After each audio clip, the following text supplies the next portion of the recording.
In this video, we will demonstrate how to install the GraverMax G8 motor replacement kit number 044517. Prior to performing any maintenance or repair, there are some important safety steps to follow. Turn off the machine. Disconnect the compressed air source. Unplug the air system. Disconnect the power cord from the air system. Depress the foot pedal to bleed off any remaining air pressure. To start off, we're going to remove the case. Remove these two screws.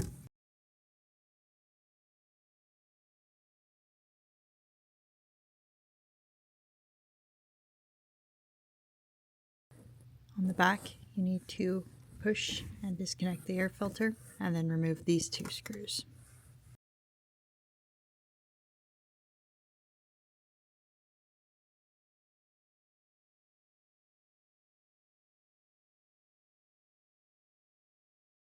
After removing the top screws on the front and the back, you need to loosen the screws on each side.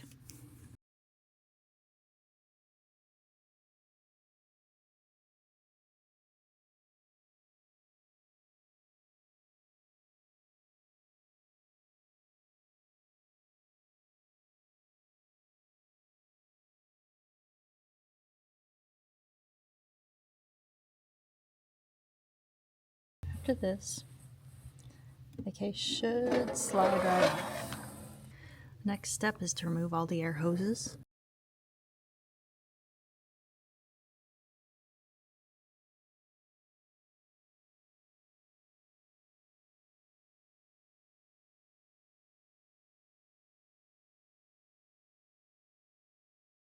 I'm going to use some pliers to help remove this wire clamp.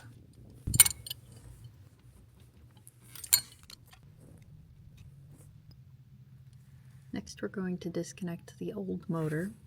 These two leads just slide off.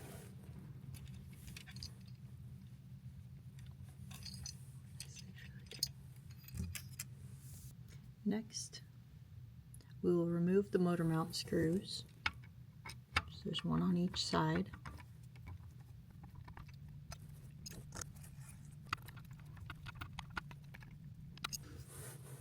And then the motor should just lift out.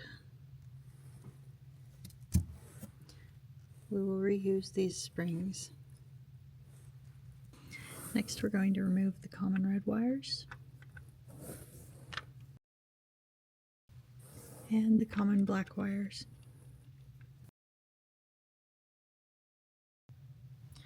We're going to go ahead and remove the SPM knob. You can hook a fingernail under this gray plate, or you might need a flathead screwdriver or a knife to pry it off.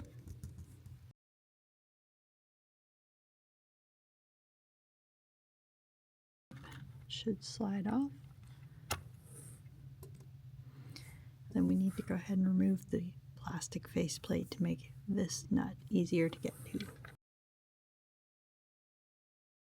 And we have to remove the pressure knob to be able to take the plate off.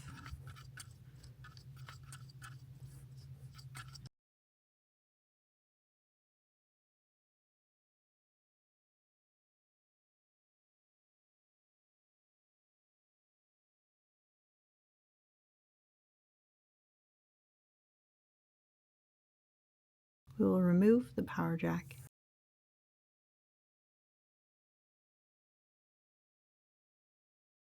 And we will remove the circuit board.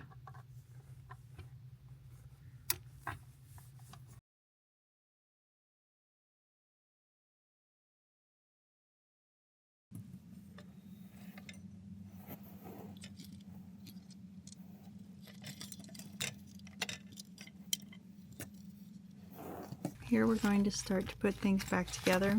A little packet inside of your kit. If your GraverMax has this front plate with the small hole below the large hole, then you will need this adapter for your potentiometer.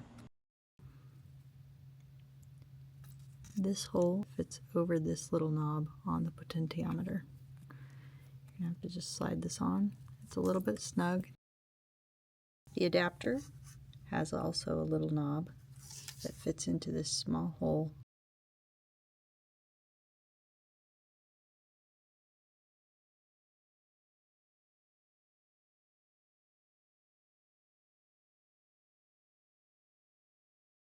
Install the new motor.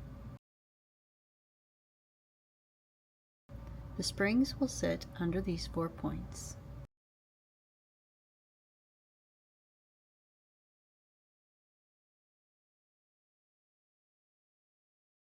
Place the motor so that the wiring is on the tank side of the machine.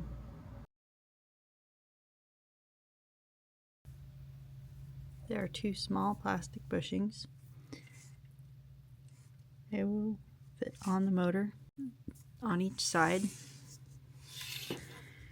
where the mount screws go. These bolts should be far enough in to secure the motor, but also leave a little room for it to bounce.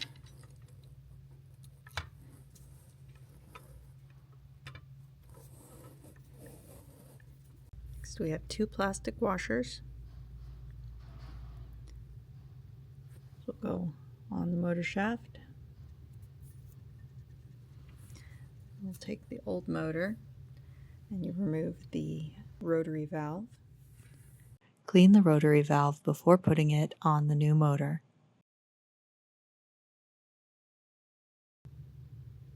This T-piece will be towards the front of the machine. Next, we will connect the motor to the speed potentiometer. There's a little knob here that locks underneath this tab.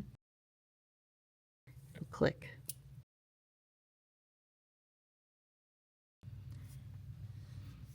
Next, we will reattach the power jack to the back of the machine.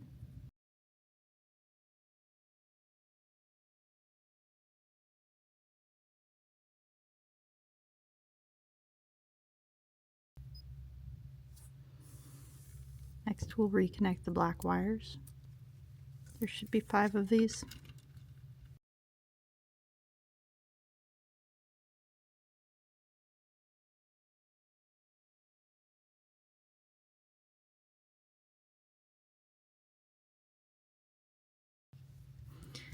And we're going to go ahead and fold these up just to help keep them clear of the bottom of the motor.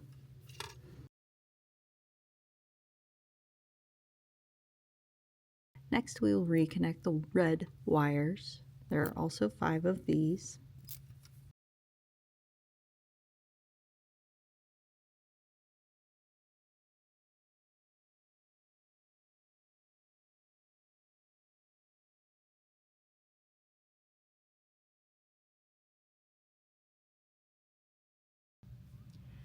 Next, we will be reinstalling all of the hoses on this machine. We are going to go ahead and replace the hoses because the old ones don't look so great. This is a very old machine, so we're going to go ahead and give it some fresh new hoses. We're going to start with the high pressure hose. On this particular machine, it is black. On some newer machines, it will be clear, but even if it is clear, you can tell the difference between the high pressure hose and the regular hose by the thickness of the walls.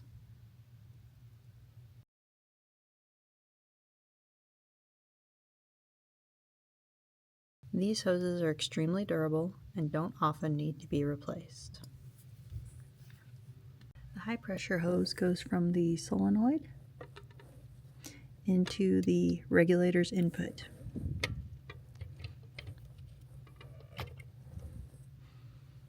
Next, we will go to the other side of the regulator and go from there to the right side of the tank. Connect the handpiece ports to the right side of the rotary valve. Remember, keep that T junction forward.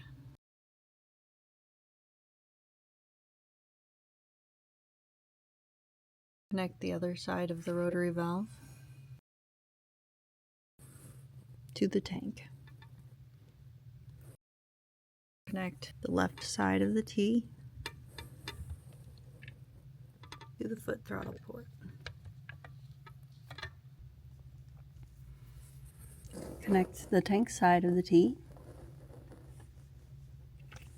to the bias valve.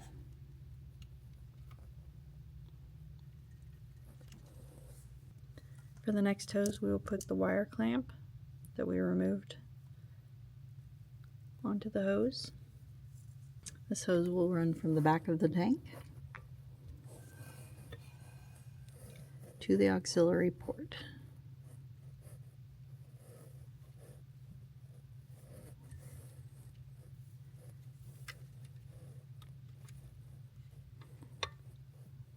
Just slide on there.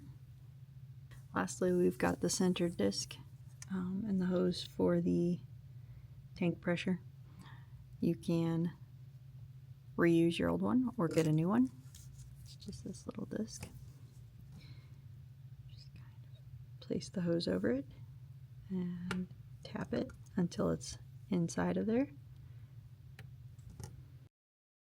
Use your hex wrench to push the center disc into the hose about 2 inches.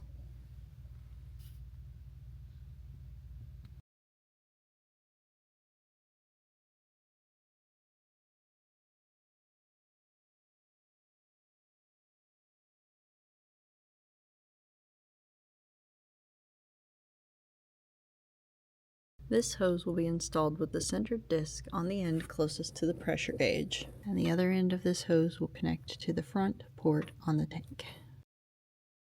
Now we're ready to test our repairs. To do this, we need to hook up a compressed air source. So I need to connect the power, connect a foot pedal, connect a handpiece. Here we go.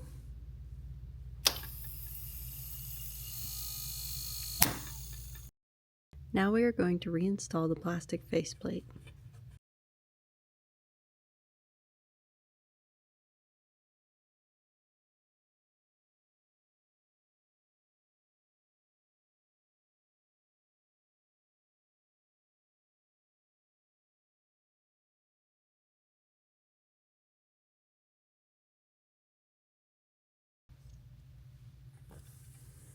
The pressure knob,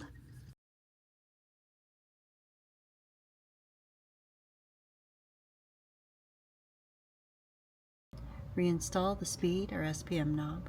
Turn the shaft of the speed potentiometer clockwise until it stops. Slide the knob onto the shaft. Point the arrow towards the 80.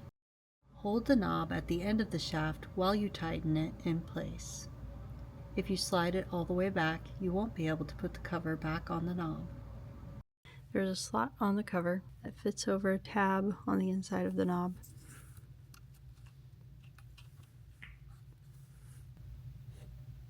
Next, we will put the case back on the machine.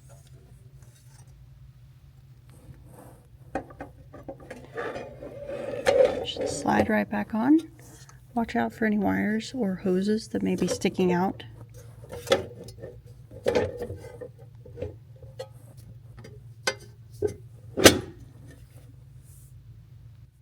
Tighten all the bottom screws.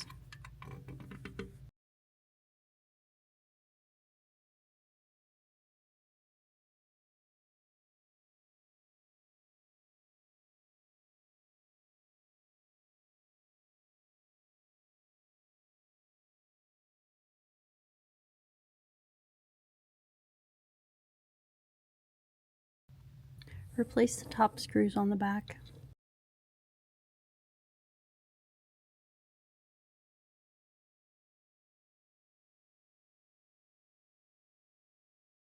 And reconnect the air filter. Replace the top screws on the front.